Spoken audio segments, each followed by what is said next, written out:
Hi, guys. Welcome to the Curated Pages Podcast. Your place for curated reads, honest reviews, and thoughtful book talk. I'm Haylee. And I'm Adria.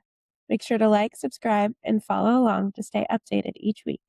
Now let's get into today's episode.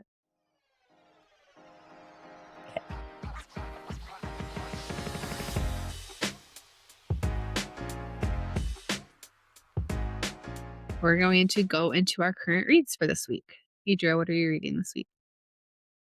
I am reading The Wild Huntress by Emily Lloyd-Jones. I'll give a quick synopsis of this one.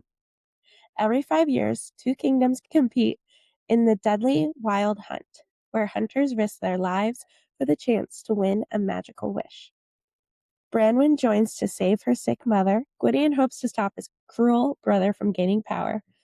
Pryderi is searching for where he truly belongs. As monsters stalk the woods and danger waits around every corner, the 3 unlikely allies realize surviving the hunt may depend in trusting each other. But with magic, secrets, and romance tangled together, not everyone will make it out alive. I am really enjoying this, but it hasn't, I'm about halfway through, and it hasn't fully, hooked me in a way. I'm invested, but not as much as I want to be based off of just a synopsis. The story is still interesting, especially the magic and the monsters in the setting. And I think the concept is super cool. But the pacing and the characters haven't completely grabbed me.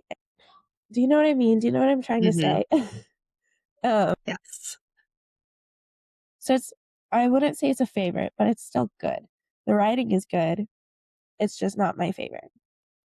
I'm definitely going to keep reading because, like I said, I still think it's interesting. I think it's got a lot of potential for the second half, and I'm intrigued to see where it's going to go from here. Right now, it's sitting at a 3.5 stars, but I think the second half could bring it up for me. Makes sense. All right, so this week I am reading our Mindful Moms Book Club book, which is Hemlock and Silver by T. Kingfisher. I think it was a couple episodes ago, we kind of went over it to let you know what the book club pick was, but just a brief little synopsis to refresh your memory.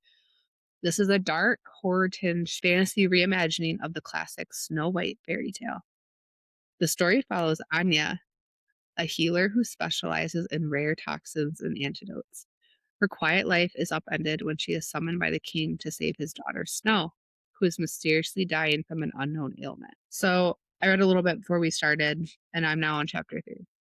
So I'm not very far in this book. So take this review with a grain of salt because I'm not very far in it. But I'm still waiting for this to fully pull me in. Just kind of like what you said. It's one of those books where I keep finding myself putting it down and going to do something else instead, or grabbing my phone instead of desperately wanting to read the next chapter. So I'm hoping it picks up for me the further I get in, because it sounds really good and it sounds really interesting, even though fantasy is not my first choice of things. Yeah, I read that one a week or 2 ago, and I'd say the first few chapters are definitely a bit slower, like you were talking about, but it gets better. It gets so much better. It was really good. I liked it a lot. Good to know. Yeah, it's just a lot of right now it's just, what is it, backstory. It's a lot of backstory right now. So you understand what's going on, which very valid. We need that, but it just hasn't grabbed me yet. It hasn't caught my attention yet. Yeah, I don't know if it will be your kind of book, but I think it was still enjoyable.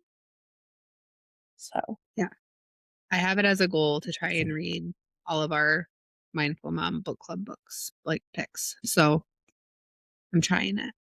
Okay, on to our reviews. For this week's episode, we're going to be reviewing the books that we picked for each other 2 episodes ago. Haylee gave me The Girl I Was, and I gave Haylee The Names. So let's get into it. So I've already talked about this book a couple times, so I'm going to keep it short. But The Girl I Was by Jeneva Rose is about Alexis Spitzer, and she believes her life would be better if she could go back and change a mistake she made as a teenager. When she suddenly gets a chance to return to the past and meet her younger self, she's determined to fix everything that went wrong. But as Alexis starts changing key moments in her life, she quickly realizes that the past is more complicated than she remembered, and that happiness may not come from rewriting her story, but from finally learning how to accept it. So, as a review for this, I found Alexis to be an infuriating character. She was so frustrating. Um, just the most annoying type of person you could meet. Despite that, I'm glad that I read the book and that she got the chance to potentially figure out her life, but she definitely needed it. She was just the worst type of person. She was always blaming others and the world instead of taking any responsibility for her actions and how her life is going. And it was so hard to get into the first like third of the book because she's just so frustrating to follow. I thought I was going to fly through this book. Haylee, you told me that I was probably going to read it in a day or two, and it took me almost a whole week because I was so frustrated with this first half. But when you actually go back in time with her and seeing her interact with her past self was really funny and infuriating at the same time. I thought it was really good. It was well written. It was very thought provoking about like if you could go back in time and change anything, would you? And do you need to, or do you just need to accept it and change who you are now? Like that type of mental debate. I thought it was very interesting and very good and definitely worth the read. Well, good. I'm glad that you enjoyed it for the most part. I read it in 2 days, so that's why I'm surprised it took you so long to read it, 'cause I'm a slow reader, and I read it in 2 days. Um, I don't know, I just felt like it just really stuck with me, and maybe it's because I'm a little bit older than you, and it just was like I was thinking back on my, like, college years and the things that I would change or not change, and it just really stuck with me in that sense. Alright, so my book was The Names by Florence Knapp, and again, we've talked about this book, so just a quick little review on what it's about. This is a novel that spans 35 years. It begins in 1987 when Cora, a woman trapped in an abusive marriage, goes to register her newborn son's birth. Her controlling husband demands the baby be named after him, but Cora hesitates. The book then splits into 3 parallel timelines based on the name she chooses in that split-second decision. Bear, a gentle name suggested by her daughter. Julian, her personal favorite, symbolizing freedom. And Gordon, succumbing to fear and naming him after her husband. The narrative checks in on the family every 7 years, exploring how this single choice completely alters the son's personality, the daughter's future, and the mother's path to escaping domestic trauma. So, overall, I really enjoyed this book. The concept is what completely hooked me. I love alternate timelines and the what if storytelling. My only real struggle with this book was how it was structured. I found myself occasionally losing track of the timeline shifts. Because of that, it took a little more effort to stay grounded in each version of the story. Part of me wishes that each name's storyline had been told in full before moving on to the next name rather than rotating through them in chunks. I think the formatting choice that she picked made it harder for me to fully sink into the emotional weight of each path because I was trying to keep track of them all. That said, the idea itself is super strong, and I really liked exploring how small changes can ripple through a life in such different ways. If the structure had worked a little better for me, personally, this easily could have been a 5-star read, but overall, this landed about 3.5, 4-star for me, just because it was a little bit hard to follow at times with how she decided to format the book. I'm surprised that the format, like, impacted you that much. Like, I get it, I definitely see it, but that just kinda surprised me. I thought you were gonna, like, absolutely love it. I did, but like I said, it was just harder for me to like, I don't mind multiple timelines. But going from, I think, like I said in the previous episode, we're in like age 7 and you're going through the 3 names. And now we're at age 14 and we're going through the 3 names again. So I'm like, I'm having to remember, like, I just got done reading age 7 Gordon, but now I'm going to age 14 Bear. So now I need to remember what happened on age 7 Bear. And it was just a lot of like, it was just harder for me to follow in that aspect to remember like what happened because yes, the timelines were very different, but still some parts of their lives overlapped in certain names. So in that aspect, it was harder for me to follow a little bit. And I think if she just would have formatted it differently, it would have flowed better. And I think I just would have been able to follow it a lot easier than I was able to. But it was Yeah, super I good. get that. I would recommend it. It was good. I love the concept of it. It was very good. Yeah, I get that criticism of it. I felt that it was pretty much the same as you, where sometimes it was hard to remember. I think I was just impacted by it so much more that I just was like, "You know what? Whatever, 5 stars." It's funny how it's like you liked the book that I recommended for you, but it like wasn't your favorite. And same with me. I liked the book you recommended for me, but like it wasn't my favorite. And it's just interesting how that's the wonderful thing about books and preferences. Everyone is just a little bit different. 5 stories for me is not so much for you. And that's okay. We all have different tastes and preferences, and books just land differently for different people. Yeah, I love that. Okay, so moving on to our discussion section, since both of the books that we reviewed are literary fictions, we wanted to talk about what type of literary fictions we enjoy and what makes them good for us. So, what do you look for when picking up a literary fiction book? So for me, I like emotion. Um, when literary fiction gets too plot heavy, I don't know why, but I just don't like it as much. I like heavy plot with uh fantasy and sci-fi. But with literary fictions, those usually aren't my favorites. My favorite ones are usually the more character study focused ones where you're learning about like the names, how his like that whole family's lives are different because of the choice of a name. Like you're studying how a name can impact somebody. Or one of my favorite ones growing up, The Seventh Most Important Thing by Shelly Pearsal. And this one is about a story of redemption for this middle school aged kid. And he was kind of a troublemaker, but you're learning about how he finds redemption and grows up to be this really great man. And those are the types of stories that always stick with me and that I just gravitate towards, which is really weird because it's completely opposite from what I love about my favorite fantasy stories.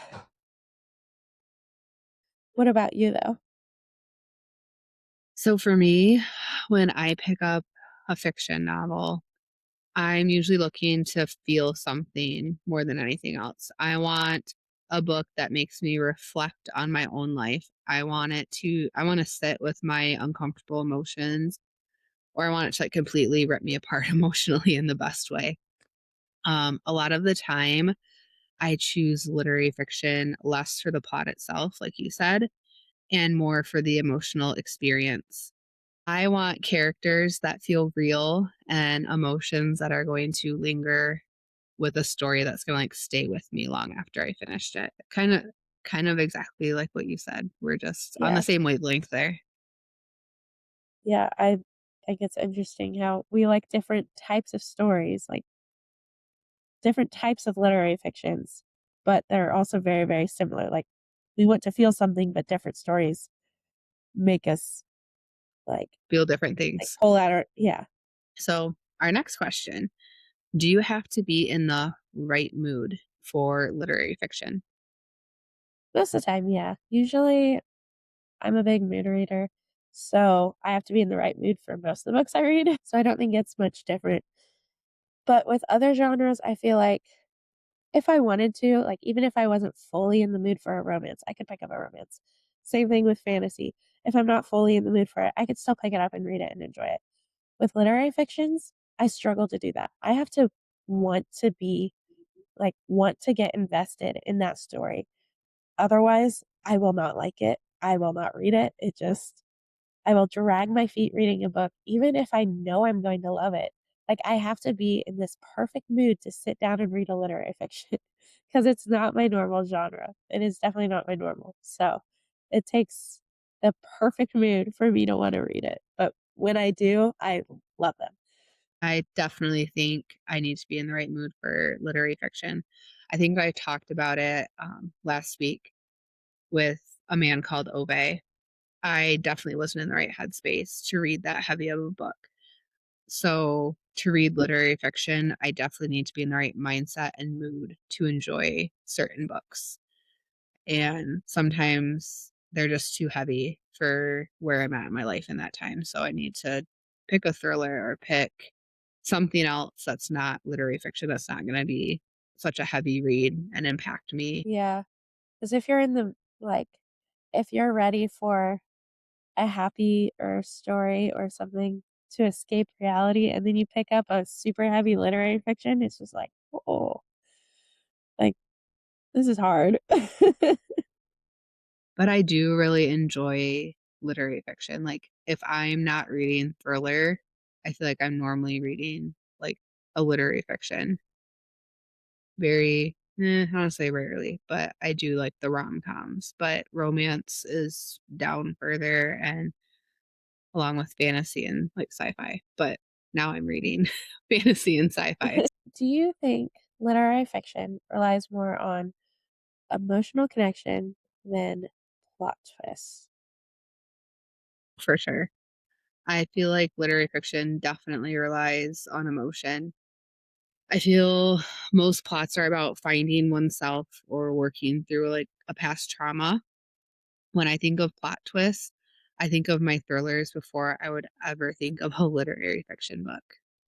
To me, plot twists and literary fiction do not go hand in hand at all. What about Yeah, you? I get that. I can think of like maybe one literary fiction that has plot twists in it on my shelf. And the others are like minor little twists or surprises, but like normal everyday twists and surprises, not thriller level plot twists, you know?